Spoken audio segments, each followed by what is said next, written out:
ധന്യനായ കർത്താവിന് മഹത്വം. കൊരിന്ത്യലേഖനം 1 പുസ്തകം 15 അധ്യായം അതിൻ്റെ 55 വാക്യത്തിൽ ഇങ്ങനെ നാം വായിക്കുന്നു: ഹേ മരണമേ, നിന്റെ ജയം എവിടെ? ഹേ മരണമേ, നിന്റെ വിഷമുള്ള എവിടെ? മരിച്ചവർ അക്ഷയരായി ഉയർക്കുകയും രൂപാന്തരപ്പെടുവാൻ തക്കവണ്ണം ശേഷിച്ചിരിക്കുന്നവരുടെ ജീവിതത്തിൽ വരുന്ന മാറ്റവും പ്രസ്താവിക്കപ്പെട്ടതിന് ശേഷം മരിച്ചവർ ഉയർത്തെഴുന്നേറ്റ് അക്ഷയരായി ഉയർത്തെഴുന്നേറ്റിട്ട് ഇങ്ങനെയാണ് പറയുന്നത്: ഹേ മരണമേ, നിന്റെ ജയം എവിടെ?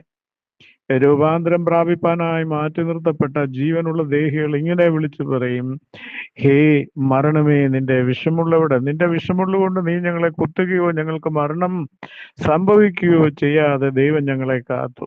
ഇവിടെ നാം ഇത് വായിക്കുമ്പോൾ അപ്പോസ്തലനായിരിക്കുന്ന പൗലോസ് പരിശുദ്ധാത്മാവിൽ രേഖപ്പെടുത്തിയിരിക്കുന്ന മർമ്മങ്ങൾ അതിൻ്റെ മുകളിൽ നമുക്ക് മനസ്സിലാക്കുവാൻ. ഒരു ഗോതമ്പ് മണി, ഒരു കടുകുമണി വിതയ്ക്കപ്പെടുന്നു, അത് ദ്രവത്വത്തിൽ കൂടി പുതിയൊരു സൃഷ്ടിയായി തീരുന്നു. അതേപോലെ ഒന്ന് ഉയർക്കുന്നു എന്ന് നമുക്ക് കാണാം. മണ്ണിനിടയിലേക്ക് വിതയ്ക്കപ്പെടുന്ന വിത്ത്, അതിൻ്റെ ഒരു ബീജം, അതും ജീവനുള്ള ഒരു ദേഹിയായി അല്ലെ ജീവനുള്ള ഒരു സസ്യമായി അതേപോലെ മണ്ണിൽ നിന്ന് ഉയർത്തു വരുന്നതായി നമുക്ക് കാണുവാൻ കഴിയുന്നു. അതുപോലെ ദ്രവത്വമുള്ള ഈ ശരീരം മണ്ണിൽ വെച്ച് കഴിയുമ്പോൾ അതും ആ മണ്ണിന്റെ ഉള്ളിൽ നിന്ന് ക്രിസ്തു മൂലം അദ്രവത്വത്തിലേക്ക് ഉയർക്കപ്പെടുന്നുവെന്ന് നമുക്ക് കാണുവാൻ കഴിയുന്നു. ഒന്നാം മനുഷ്യനായ ആദാം മണ്ണുകൊണ്ടുള്ളവനും ദ്രവത്വമുള്ളവനുമായിരുന്നു.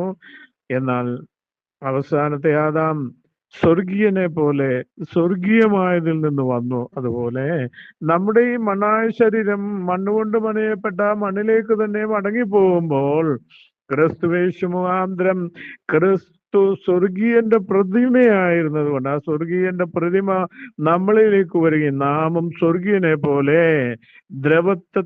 ദ്രവത്വത്തിൽ നിന്ന് അദ്രവത്വത്തിലേക്ക് കൺവേർട്ട് ചെയ്യും എന്ന് പറഞ്ഞ മഹിമയിലേക്ക് ഉയർക്കുകയും ചെയ്യുമെന്ന് പറയുന്നു.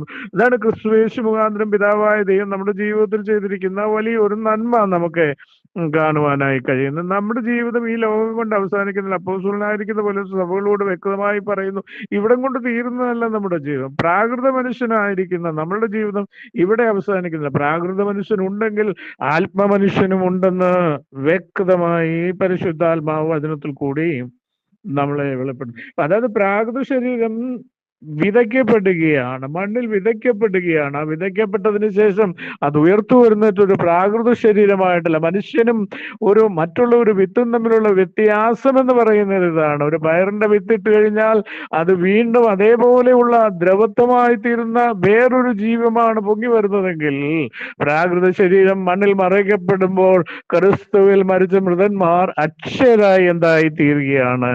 പ്രാകൃത ശരീരം മണ്ണിൽ വിതയ്ക്കപ്പെടുമ്പോൾ ആത്മിക ശരീരം ക്രിസ്തുവിനോടുകൂടെ വസിക്കുവാൻ ഉയർത്തെഴുന്നേൽക്കപ്പെടുന്നു എന്നാണ് തിരുവെഴുത്ത് നമ്മളെ പഠിപ്പിക്കുന്നത്. അതുപോലെ ദൈവത്തിന്റെ പൈതലെ, കാഹളനാദം ധ്വനിക്കുമ്പോൾ അരിച്ചവർ അക്ഷയരായി ഉയർക്കുമ്പോൾ അവർ വിളിച്ചു പറയുന്നു: ഹേ മരണമേ, നിന്റെ ജയം എവിടെ?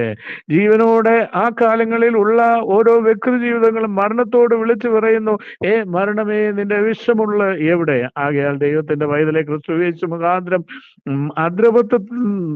ദ്രവത്വത്തിൽ നിന്ന് അദ്രവത്വത്തിലേക്കും മൺമയമായതിൽ നിന്ന് സ്വർഗീയമായതിലേക്കും നമ്മളെ വിളിച്ചിരിക്കുന്ന പിതാവാൻ ദൈവത്തിന് സകല മഹത്വവും അർപ്പിച്ച് നമ്മുടെ ജീവിതം ഇവിടെയല്ല, നമുക്കൊരു ശാശ്വതമായ വാസസ്ഥലം ഇവിടെ ഇല്ല എന്നുള്ള അറിവ് നമ്മളെ ഭരിക്കുവാൻ തക്കവണ്ണം ഇടയാകട്ടെ എന്ന് ആശംസിക്കുകയും പ്രാർത്ഥിക്കുകയും ചെയ്യുന്നു. നമ്മുടെ പൗരത്വം സ്വർഗത്തിലെന്ന് അപ്പോസ്തലൻ പരിശുദ്ധാത്മാവ് വിളിച്ചു. അതേ, നമ്മുടെ പൗരത്വം സ്വർഗത്തിലാണ്. ഈ ഭൂമിയിൽ നമുക്ക് പൗരത്വമില്ലാത്തത് കൊണ്ടാണ് നമുക്ക് കണ്ണുനീരുണ്ട്, നമുക്ക് നിന്ദയുണ്ട്, പരിഹാസമുണ്ട്, അപമാനമുണ്ട്, ഇല്ലായ്മയുണ്ട്, കടഭാരമുണ്ട്, രോഗമുണ്ട്, ദാരിദ്ര്യമുണ്ട്, കഷ്ടതകളുണ്ട്, ഒരുപാട് സങ്കടങ്ങൾ നമ്മുടെ ജീവിതത്തിലുണ്ട്. കാരണം എന്താണെന്ന് അറിയാമോ? നാം ഇവിടുത്തെ പൗരന്മാരല്ല പ്രിയ ജനമേ. നാം ഈ ഭൂമിയിൽ പൗരന്മാരല്ല. നമ്മുടെ പൗരത്വം സ്വർഗത്തിലാണ്. സ്വർഗീയ പൗരത്വം പ്രാപിപ്പാൻ ഭൂമിയിൽ ജീവിച്ചിരിക്കുമ്പോൾ നന്മ ചെയ്ത തിരുവചന പ്രകാരം മുന്നോട്ട് പോകുവാൻ സ്വർഗീയ കർത്താവ് നമ്മളെ സഹായിക്കുമാറാകട്ടെ. ആമീൻ.